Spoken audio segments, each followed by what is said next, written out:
Marcelo Bagliardo es el secretario general del Sindicato de los Maestros en Neuquén. Marcelo, muchísimas gracias por esta invitación. Al momento de emitirse Panorama, ustedes están con medidas de fuerza.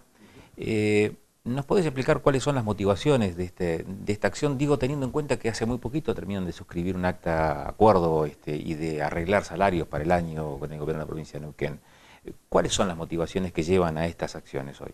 En principio, el próximo jueves, este jueves 28, estamos con una audiencia en la cual se está discutiendo en el Tribunal de Impugnación la apelación que presentó la querella contra el fallo o la resolución de la jueza Álvarez del pasado mes de febrero, donde dictó el sobreseimiento total y definitivo de los 15 imputados en la causa Fuente Albados.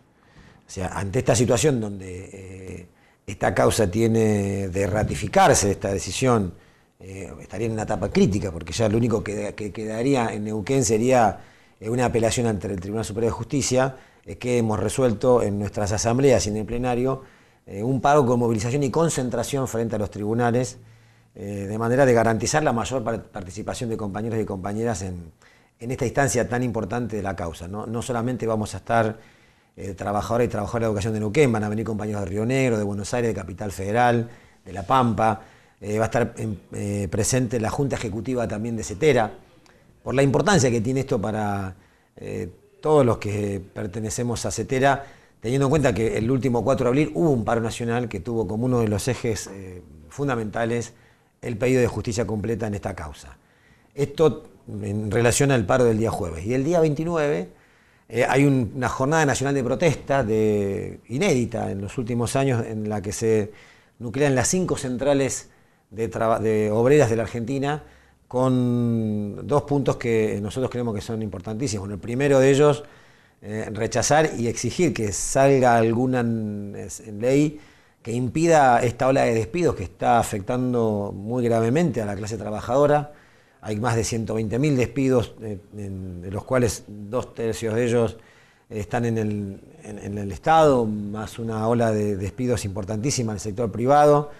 Y el otro punto que nos convoca tiene que ver con el reclamo por cambios en la ley de impuesto a las ganancias, ¿no? Que a través de su 4ª categoría, que es el impuesto personal, tiene un gran impacto en los salarios de trabajadoras y trabajadores de todas las actividades en general, pero en particular nosotros como trabajadores y trabajadoras de educación estamos teniendo una dificultad muy seria con este impuesto. Entonces, en ese marco, más una serie de puntos que tienen que ver con la problemática provincial, que uno de ellos está relacionado también con el impuesto a las ganancias y hasta ahora la negativa de excluir de ese cálculo lo que tiene que ver con la zona desfavorable, más los incumplimientos del gobierno al acta acuerdo que se firmó el 18 de marzo y algunos otros compromisos que se habían asumido con anterioridad, agregado esto al incremento de los aportes apenas a 10 días de haber firmado un acta acuerdo por un porcentaje que se vio disminuido por el incremento de los aportes. Bueno, esto hace genera una situación en la que vamos a estar también con un paro el día viernes, movilizándonos a la Casa de Gobierno para exigir respuesta a estos temas, ¿no? Vamos por partes. En el marco de la protesta nacional, los historiadores dicen que difícilmente se entiende historia sin entender la lógica de funcionamiento del peronismo. Históricamente también los gremios en nuestro país han adherido al peronismo. ¿Se entiende por ese lado también la lógica de esta confluencia de sectores gremiales en la protesta del viernes, en el sentido que son varias agrupaciones sindicales frente a un gobierno no peronista? Esa podría ser una lectura si no se tiene en cuenta que muchos de estos que hoy movilizan acompañaron a Cambiemos para que llegue al poder, ¿no? La CGT de Moyano, de Barrio Nuevo, fueron una pata importante en todo el proceso de construcción electoral del año pasado. Y sin embargo me parece que las políticas que aplica el gobierno nacional, que avanzan muy gravosamente sobre la clase trabajadora y sobre la sociedad en general, porque no nos olvidemos de los tarifazos que se están viniendo para todos y todas en estos meses.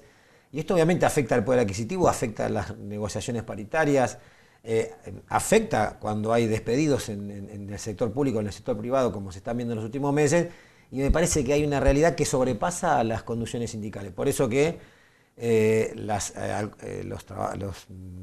dirigentes de la CTA que habían estado reunidos con el presidente y habían tenido un principio de acuerdo, tuvieron que sostener la decisión esta de movilizarse el próximo 29 ante una realidad que me parece que está haciendo que el conjunto o las bases que sustentan esas organizaciones sindicales estén reclamando que se planteen estos temas como los temas principales de una agenda que hoy no está en la agenda del gobierno, ¿no? Y en cuanto a las motivaciones locales o provinciales, esta denuncia que hacen ustedes de no cumplimiento del acta, acuerdo en su momento para suscribir cuál sería la escala salarial para este año para los docentes, ¿cuál es el punto más preocupante en función de esto? ¿La situación del instituto, los descuentos por mayores aportes u otras motivaciones? Hay varias, lamentablemente.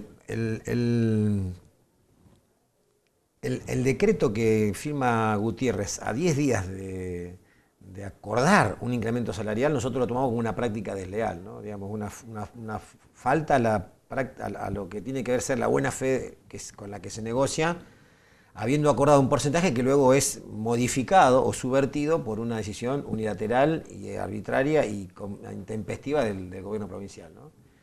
Eso por un lado. Por otro lado, la situación del instituto es una situación que no termina de resolverse y se pretende hacer recaer sobre los trabajadores una realidad que no es producto de la falta de aportes de nuestra parte, sino en todo caso de sí un incremento de los aportes patronales y sí también ante la devolución del 15% de participación que va a recibir la provincia por un acuerdo con Nación, 15% que estaba destinado al sostenimiento de la Caja de Previsión de la Nación, que es el ANSES.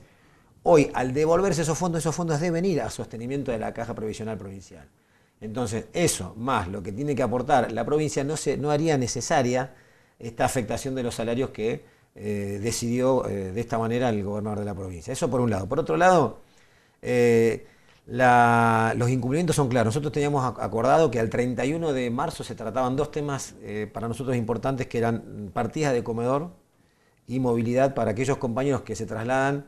Pero en eso hubo un ajuste. Claro, pero nosotros, el gobierno dice que eso se debía resolver en el Consejo. El Consejo lo discutió y nosotros habíamos planteado, y había habido un acuerdo, de que sea en el orden del 70% el incremento de las partidas, porque vienen con una retracción muy grande con relación al proceso inflacionario. Y finalmente no se resolvió en el Consejo, se resuelve por un decreto del gobernador que lo baja, termina resolviendo un 50%. ¿Hay mucha concentración de decisiones en el Ejecutivo? Nosotros creemos que es muy preocupante esto. No hay, digamos, en el Consejo uno puede discutir algunas cuestiones, luego terminan decidiéndose en Roca y Rioja. Y ni siquiera la ministra, decide el gobernador directamente. Esto ha sido así durante todo el proceso de negociación incluso, ¿no? Donde es el gobernador el que tiene la última palabra en todos los temas, y yo digo, no digo que esté mal, porque obviamente es el primer responsable de que las cosas funcionen. Ahora, al concentrar todas las decisiones, todos sus funcionarios están en un papel en el que no tienen poder de decisión. Entonces, cuando discutimos en el Consejo cosas acordadas en la mesa de negociación para resolverla, la presidenta del Consejo, que no discuto que no ponga su voluntad para resolverla, se encuentra con que de Casa de Gobierno le dicen que no. Y eso es lo que dificulta la posibilidad de avanzar en la construcción de respuestas, ¿no? Tenemos, por ejemplo, un caso así muy concreto. El año pasado se acordó una licencia para aquellos casos de compañeras que son víctimas de violencia. Todos nos pusimos el cartelito de ni una menos, el gobernador anterior, el actual, todos nos hemos movilizado. Por eso es una problemática que en el sector docente se ve con mucha, con mucha preocupación, porque donde hay casi un 80% de compañeras mujeres, ¿no? Y muchas de ellas tienen esta problemática. Esto hoy venía a aliviar esa situación y finalmente, a pesar de que hay resolución del Consejo, todavía el gobernador no firma el decreto. Entonces, esto es lo que nos preocupa, esto es lo que motiva nuestro reclamo, que digo, llegamos a la medida de fuerza luego de muchas idas y venidas en discusiones, ¿no? ¿Esta determinación viene en un momento en donde el diálogo aparece trunco con el gobierno o se mantiene? ¿O hay canales de comunicación? Hay canales de comunicación, pero insisto con este concepto. No tienen poder de decisión los funcionarios que son los interlocutores, por lo menos con nosotros. Marcelo, muchísimas gracias por estos minutos. No, muchas gracias a vos.